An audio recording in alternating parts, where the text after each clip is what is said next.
Nah, di PPN ini ada istilah PPN masukan dan PPN keluaran. Nah, pajak keluaran atau PPN keluaran adalah PPN yang dipungut ketika PKP menjual produknya. Sedangkan pajak masukan atau PPN masukan adalah PPN yang dibayar ketika PKP membeli, memperoleh maupun membuat produknya. Nah, perhitungan PPN masukan dan keluaran itu ketika PKP mengkreditkan atau mengurangkan pajak masukan dalam suatu masa pajak dengan PPN keluaran dalam masa pajak yang sama. Ya, jadi nanti ada metode kredit PPN. Jadi PPN ini bisa dikreditkan oleh PKP sehingga nanti ada istilah PPN masukan. Jadi gambaran sederhananya nih, setiap bulan status PKP kan sebenarnya bukan yang harus bayar ya, bukan pemikul beban pajak, dia cuma melaporkan dan menyetorkan dan melaporkan gitu maksudnya. Tapi suatu ketika si PKP ini juga kasusnya atau posisinya sebagai pembeli, artinya dia juga bayar PPN ke penjualnya atau PKP lain. Nah, kalau PKP nanti bisa mengakumulasikan nih berapa masukan PPN masukan yang dia diterima selama sebulan, berapa PPN keluaran yang dia terima, nanti dikalkulasi berapa selisihnya. Nah, selisih tersebut nanti yang akan disetor dan dilaporkan. Nah, ini saya kasih penjelasan apa ya, gambarannya kurang lebih ya. Seperti ini jadi perhitungan PPN nih. Dimana ada dua PKP nih ceritanya, PKPA dan PKBB. Nah, si PKPA itu menjual barang kena pajak atau jasa kena pajak yang senilai 1 juta nih kepada PKPB ya. Si PKPB beli barang kena pajak atau jasa kena pajak ke PKPA 1 juta. Nah, dalam kasus ini si PKPA sebagai penjual, si PKPB sebagai pembeli. Nah, nanti si PKPA itu akan memberikan faktur pajak kepada PKPB. Dari mana? Dari 10% dari harga barang tadi, yaitu 10% kali 1 juta, 100.000.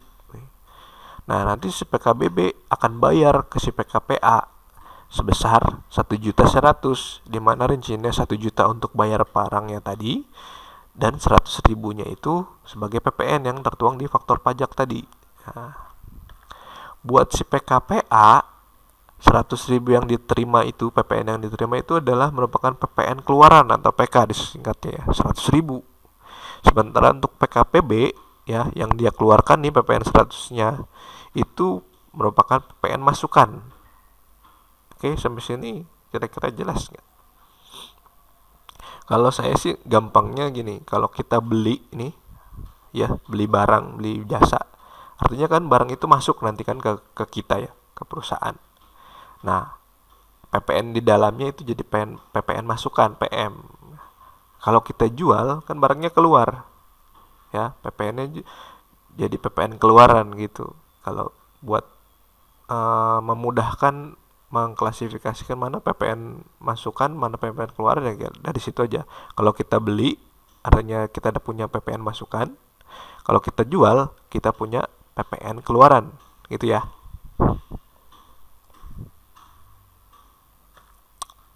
Nah, kemudian setelah tadi PPN masukan dan PPN keluaran diakumulasi nih selama sebulan ya, kita hitung kalau misalkan hasil akhirnya di akhir bulan tuh PPN masukan lebih besar daripada PPN keluaran, ya artinya kita lebih sering beli barangnya ya, sambil bayar PPN dibanding kita jualnya, statusnya itu lebih bayar namanya. Nah, kalau lebih bayar ini kita sebagai PKP ini bukan harus menyetorkan, tapi kita punya kelebihan uang nih di negara gitu. Nah, terus kalau lebih bayar gini, uangnya bisa dibalikin nggak atau minta dibalikin nggak sama negara? Bisa.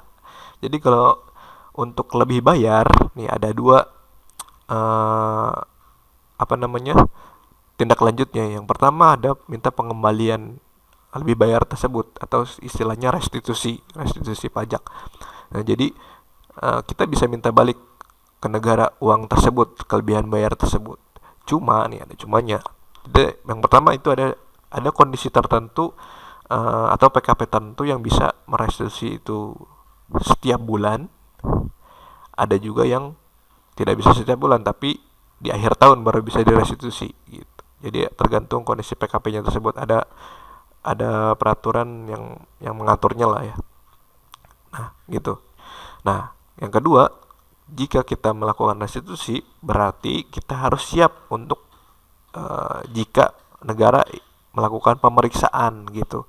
Jadi kalau misalkan biasanya sih kalau kita melakukan restitusi nih, pengembalian pajak, eh, negara tuh nggak langsung langsung kembaliin gitu aja, tapi ada prosedur-prosedur yang harus dilewati dulu ya.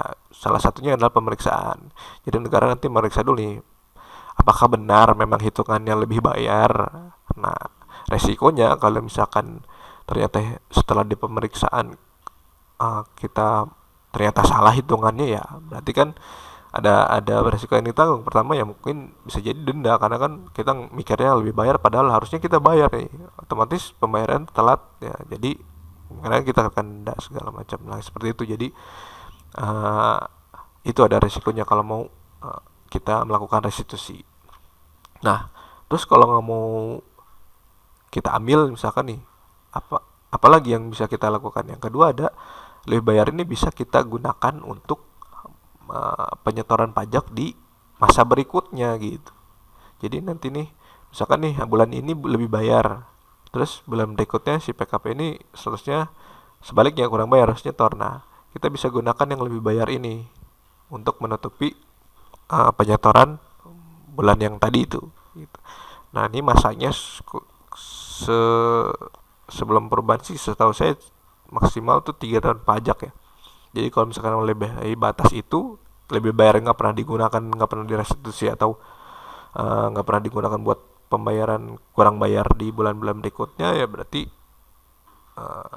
dianggap hangus. Jadi tidak bisa lagi direstitusi, itu tidak bisa lagi digunakan untuk bayar masa berikutnya, maksimal 3 tahun pajak masalah.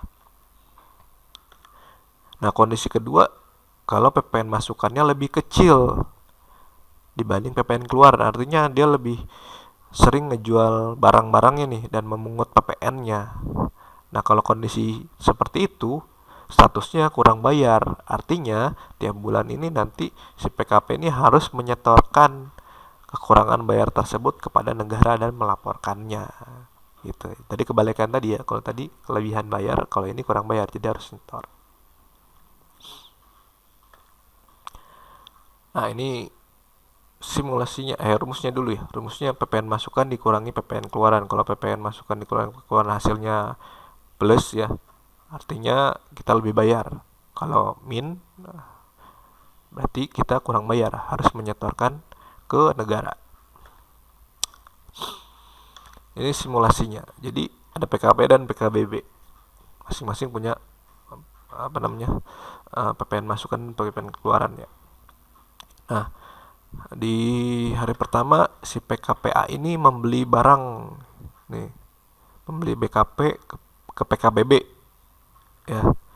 Jadi si PKPA dapat masukan PPN masukan 100.000, si PKPB dapat PK 100.000 ya.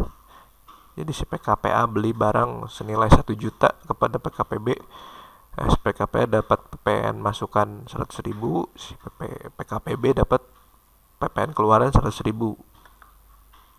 Nah, terus di hari berikutnya si PKPA beli lagi nih barang dari PKPB, harganya 5 juta sekarang. Nah, si PKPA itu dapat PKPM-nya, PPN masukannya atau PM-nya 500.000, sementara PKPB dapat PK sebesar 500.000. Nah, terus si PKPA beli lagi barang tapi dari PKP lain, harganya 2 juta. Nah, si PKPA dapat PM 200.000 gitu ya. Nah, sekarang si PKPA jual barang nih, harganya 10 juta, terus dibeli sama PKPB. Nah, PKPA punya PK 1 juta, PKPB punya PM 1 juta. Nah, di akhir bulan nih kita kalkulasi si PKPA total pemajak masukannya berapa PM-nya. 100 ditambah 2 tambah 500 tambah 200, totalnya 800.000. PK-nya berapa? 1 juta. Artinya berarti di akhir bulan ini pajak masukannya dia lebih kecil dibanding pajak keluaran ya, sehingga statusnya kurang bayarnya berapa, dikurangin tuh selisihnya berapa, 1 juta dikurangi 800.000. Nah, jadi di akhir bulan si PKPA ini harus menyetor ke negara sebesar 200.000, ya. Kalau si PKPB, pajak masukannya 1 juta, pajak pengeluarannya dia tadi cuman jual 2 barang ya, jadinya PK-nya cuma dapat 100.000 sama 500.000, totalnya 600.000. Kondisinya dia PM-nya lebih besar dibanding PK-nya, sehingga statusnya dia lebih bayar 400.000. Nah, 400.000 ini bisa dia restitusi, minta pengembaliannya dari negara 400.000, atau 400.000 ini dijadikan tabungan dia buat membayar apabila di bulan-bulan atau di masa-masa berikutnya dia ada kurang bayar gitu. Nah, jadi ini kurang lebih simulasi PK dan PM di suatu PKP ya. Jadi ini juga gambarannya. Jadi jika si PKP ini menerima memungut PPN nih dari para pembelinya, itu bukan berarti semua PPN yang dia pungut dari pembeli itu disetor semua, tapi dia bisa mengkreditkan atau mengurangi dari PPN yang sudah dia keluarkan gitu, ya kan? Misalkan di PKP tadi, di contoh tadi, dia sebenarnya dapat titipan PPN ya, dalam tanda kutip titipan itu ada pembeli dia menyetorkan PPN ke si PKPA buat disetorin ke negara 1 juta nih. Nah, bukan berarti si PKPA ini harus menyetorkan 1 juta ke negara, tapi PKP punya fasilitas buat mengkreditkan. Artinya kalau dia sebelumnya juga pernah bayar ke orang lain atau ke penjual lain ya, nah dia bisa bayarkan atau setorkan ke negara itu cuma selisihnya aja gitu.